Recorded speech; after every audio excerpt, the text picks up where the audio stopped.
temperatures affect all of us. But what is a bearable heat for us, for the elderly, can be a health hazard. One reason is that as we age, the body is not as efficient in regulating body temperature. Also, things like heart conditions, medications, and even aging skin that becomes thinner makes our senior citizens more vulnerable.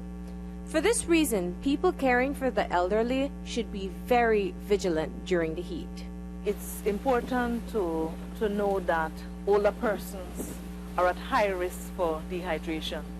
You know, with the whole aging process, a fluid intake reduces.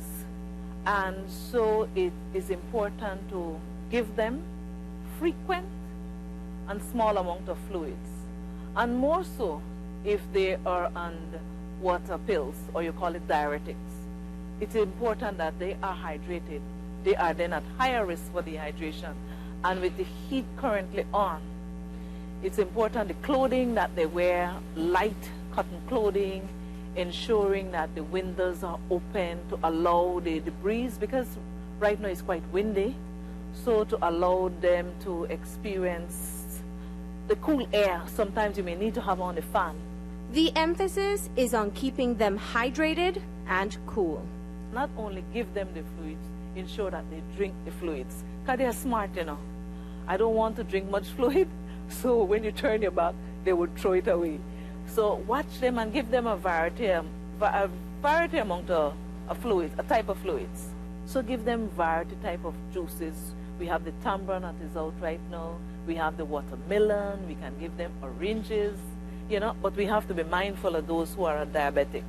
They may need to get a bath, maybe 2 or 3 times a day. A bath in the morning and at high noon when the sun is high. It would be a great suggestion to give them another bath then and another bath in the evening. Have the fan on, and at the same time they can have some, you know, ice fluids, some cold fluids. Heat exhaustion, heat stroke, and even heat cramps are illnesses that result from excessive heat exposure. A heat stroke is a life-threatening scenario, so the primary goal is to keep the elderly out of the sun. You need to keep them out of the sun, because the sun is certainly very hot, and that will increases the fluid loss, and with fluid loss there's a risk for dehydration.